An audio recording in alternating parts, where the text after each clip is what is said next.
my dogters, ons gaan vandag kyk na kwartaal 2 se leerpapier vir prep werkswinkel. As julle julle boekie oopmaak op bladsy 2, sal julle sien die eerste ding waaroor ons gaan gesels is behoeftes en begeertes. So jy moet vir my kan sê wat die verskil tussen behoeftes en begeertes is. Jy moet weet dat behoeftes dinge is waarsonder jy nie kan lewe nie. En begeertes dinge is wat jy graag wil hê, maar nie nodig het nie. Behoeftes, hier staan nou 5 voorbeelde van die 5 heel basiese behoeftes. As ons gaan kyk, ons kyk na die eerste een is byvoorbeeld kos, water, behuising of skuiling. Tesame met behuising en skuiling gaan kos, klere en jou besittings wat dan nou veilig gehou moet word, die regte medisyne of gesondheidsorg en dan natuurlik die basiese klere wat jy nodig het. Reg, in die winter sal jy dan nou ook bysit, 'n basiese behoefte is om warm klere te hê, sodat dit jou kan warm maar dat jy nie siek word nie. 'n Begeerte verwys dan na enige iets wat ons basies op ons wenslysie kan sit, enige iets wat jy graag wil hê. 'n Voorbeeld daarvan sal wees 'n televisie, 'n kar, 'n PlayStation, roomys en kitskos. So, jy gaan tydens die toets moet gaan identifiseer, eerstens die verskil tussen 'n behoefte en 'n begeerte, en dan kan ek vir jou prentjies gee, waar jy dan vir my moet dit gaan organiseer onder die regte opskrif. So dan moet jy vir my sê watter van die prentjies is behoeftes en watter van hulle is begeertes. As ons dan omblaai na bladsy 3, gaan ons kyk na basiese noodhulp. So daar is 2 gevalle waarvoor jy basiese noodhulp moet ken, en dit is vir snye en brandwonde. So jy moet die 4 of die 5 stappies wat daar is om dit te behandel vir my kan noem. So eerstens moet jy dit skoonmaak met seep en water, plaas dan druk daarop, dit is nou indien dit 'n sny is, met 'n skoon lap, of 'n verband, sodat jy die bloedvloei kan stop, gebruik 'n antibakteriese salfie, en bedek dan die seerplek met verband of gaas. Indien dit 'n ernstige sny is, dan moet jy eerder na 'n dokter of 'n kliniek toe gaan. Dan as ons kyk na brandwonde, mens kry 2 tipes brandwonde, mens kry 'n eerste graadse en 'n tweede graadse brandwond. 'n Eerste graadse brandwond is wanneer dit slegs die boonste laagie vel is wat seer gekry het. Dis dan maklik, plaas dit onder koellopende water vir 3 tot 5 minute, wend 'n salfie aan en maak dit toe met 'n verband. Indien jy dan nou besluit om 'n verband oor te sit, maak seker dat jy die verband gereeld vervang en seker maak daar's nie enige infeksie, rooiheid, swelling of pyn op die wond nie. 'n tweede graadse brandwond is 'n dieper velbesering. So dit is nie slegs die boonste laagie vel wat seer kry nie, maar dit gaan 'n bietjie dieper as dit. En jou kans vir infeksie met 'n tweede graadse brandwond is baie groter as wat dit is met 'n eerste graadse brandwond. Dan kombuisveiligheid. Jy sal sien daar's 20 verskillende punte onder kombuisveiligheid. Jy kan vir jouself 10 gaan uitkies en slegs 10 van hulle leer. So uit daai 10 uit, kan ek byvoorbeeld vir jou vra om vir my 'n lysie te maak van hoe mens veilig kan wees in die kombuis. So gaan lees deur die 9 op bladsy 3 en dan 10 tot 20 op bladsy 4, en dan kies jy vir jouself die 10 wat jy die maklikste kan onthou, en dan gaan jy daar volgens. Dan is ons by voedselbesmetting. Nou, voedselbesmetting kan 'n groot probleem wees in jou kombuis, indien jy nie higiënies optree nie. So daar's 4 tipes voedselbesmetting, maak seker jy ken elkeen van hulle se name, en dat jy vir my kortliks kan beskryf wat elkeen is. Jy moet ook vir my sê hoe jy dit kan voorkom, dat byvoorbeeld chemiese besmetting plaasvind. So chemiese besmetting is byvoorbeeld wanneer daar skadelike stowwe soos plaagdoders en skoonmaakmiddels en gifstowwe in die grond infiltreer en dan jou voedsel beskadig of besmet. So jy moet nou vir my sê, hoe kan ek keer dat dit gebeur? So maak seker jy gebruik nie skadelike stowwe naby die kosse wat jy kweek en oes nie. So dit is dan nou 'n voorbeeld van hoe jy kan voorkom dat hierdie besmetting plaasvind. Reg, so daar's 4 van hulle, maak seker jy ken al 4 van hulle. Hulle begin hier op bladsy 4. En dan gaan hulle aan hier na bladsy 5 toe. So fisiese besmetting en allergene besmetting is die laaste 2 besmettings waarvan jy moet kennis dra. Onthou, Indien jy kos nie op 'n higiëniese manier behandel nie, dan kry 'n mens voedselvergiftiging en dit kan 'n mens baie siek maak. So maak seker dat jy weet hoe om met kos te werk. Reg, dan kombuishigiëne reëls, hou jou kombuis skoon. Dit sluit in om die toonbanke af te vee, gereeld die asblik uit te gooi.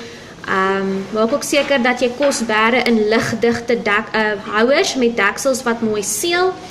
En maak ook seker dat jy die kos teen die regte temperature stoor.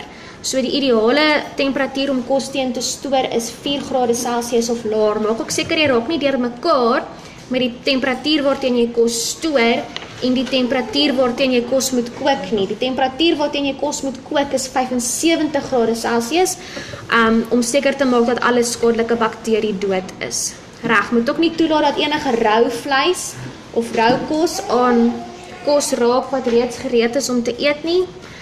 Gebruik vars kos, maak seker jy gaan vervaldatums na en gooi alle kos weg wat nie meer reg is nie. So maak seker dat jy nie per ongeluk 'n vervalde blikkie kondensmelk in jou nagereg gebruik nie.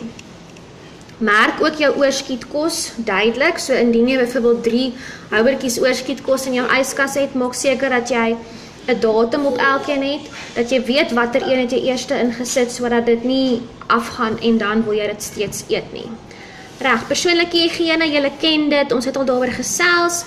Maak seker jy was jou hande vir ten minste 20 sekondes, was tussen jou vingers en onder jou naels. Maak ook seker jy het geen juwele wat per ongeluk kan of afkom terwyl jy besig is om met die kos te werk nie.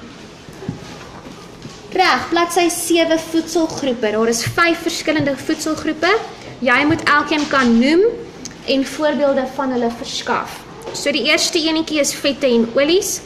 Voorbeelde van kosse wat vette en olies bevat is byvoorbeeld sardyne, neute en grondboontjie botter. Suiwel, baie belangrik, is 'n voedselsoort wat kalsium bevat. Jy sal later sien dat kalsium 'n baie belangrike mineraal is wat jy moet inneem. En kalsium kan verkry word uit melk, kaas en jogurt. Proteïene is kosse wat boustene van ons liggame is. Reg, dit is enige vorm van vleis, eiers, melk en selfs kaas. Koolhidrate is 'n belangrike bron van energie. Voorbeelde van koolhidrate is pasta, graankos, brood en pap. Dan die laaste enetjie, die laaste voedselgroep is groente en vrugte. Dit bevat vitamiene en minerale.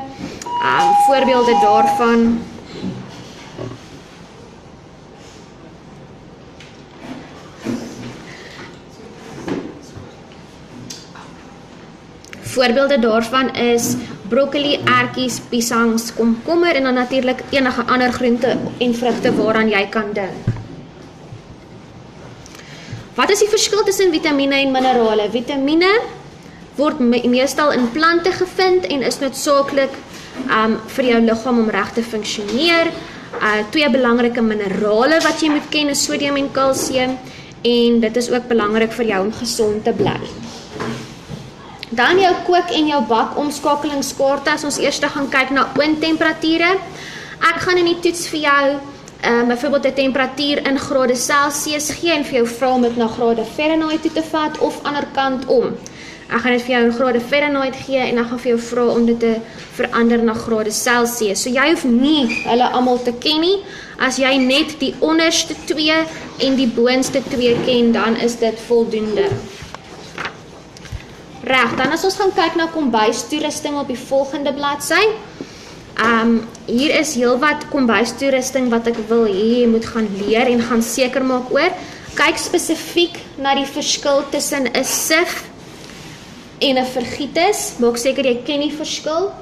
Weet dan ook wat is die verskil tussen 'n houtlepel, 'n opskeplepel en 'n spaan. Reg. 'n Soplepel, onthou dat hy 'n lang handvatsel het met 'n diep bakkie en hy is spesifiek gemaak om vloeistowwe op te skep. Dan natuurlik maatbekers, maatkoppies, 'n ligbraaier en 'n konveksieoond. Konveksieoond het 3 elemente en 'n waaier wat warm lugsirkulering versprei. So weer eens, as jy vir my fokus op daardie wat ek nou net vir jou genoem het.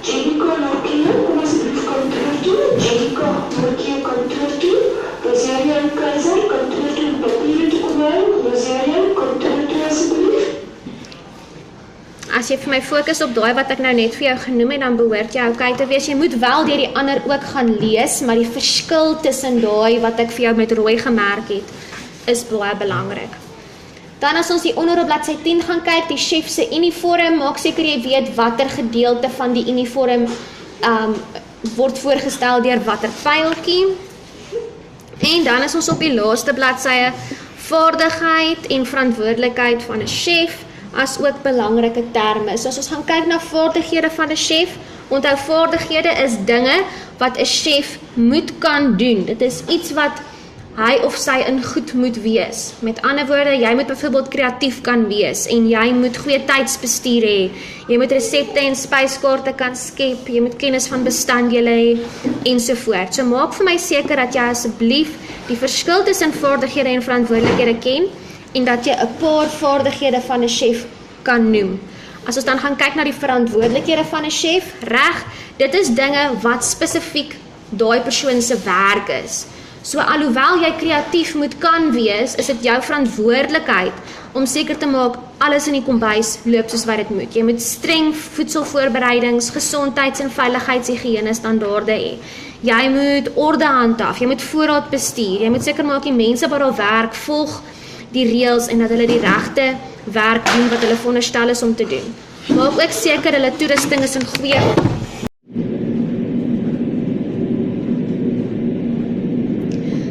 dan as ons na die laaste bladsy kyk, op bladsy 11, sal ons sien, ons gesels bietjie oor vaardighede en verantwoordelikhede van 'n chef. Wat belangrik is dat julle hier onthou, is dat daar 'n verskil tussen vaardighede en verantwoordelikhede is. Vaardighede verwys na dinge wat 'n chef in staat moet kan wees om te doen. So dit is goedjies waarmee jy halfgebore is. So om kreatief te wees, om goeie tydsbestuur te hê, om aandag te gee aan detail. Dit is alles voorbeelde van vaardighede waaroor 'n chef reeds moet kan beskik. Mens kan van dit ook aanleer, soos fynmetodiese vaardighede en kennis van bestanddele. En dan moet jy natuurlik weet wat die verantwoordelikhede van 'n chef is. So waar vaardighede verwys na dit wat hy moet kan doen, is 'n verantwoordelikheid meer 'n werkie wat aan die chef gegee word en dan staan hy of sy in beheer daarvan. So verantwoordelikhede van 'n chef verwys na byvoorbeeld hy of sy moet voorraad kan bestuur en hulle moet seker maak die kombuispersoneel doen hulle werk. Hulle moet ook seker maak dat die higiëne standaarde volgehou word in die kombuis en dat al die voorraad in goeie werkende toestand is. So onthou asseblief om die verskil tussen daardie twee te ken en jy moet 'n paar van elkeen kan benoem ook. Reg, en dan is ons amper aan die einde as ons kyk na belangrike terme wanneer jy kook en bak.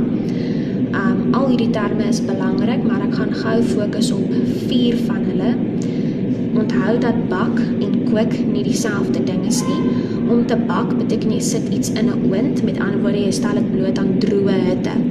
Om te kook beteken maar net dat jy hitte by die kos voeg om die kos gaar te maak. En dan as ons kyk na bestanddele en metode, die verskil daartussen moet jy ook ken. Bestanddele is die verskillende kosse en speserye wat gebruik word om mee te kook en die metode is die stappe of die instruksies wat jy moet volg. So al hierdie terme is belangrik. Die 4 wat ek nou na verwys het is wel julle moet dit baie goed ken, want dit tel redelik baie punte. Reg, dit is dan dit dames, baie sterkte met julle leerwerk en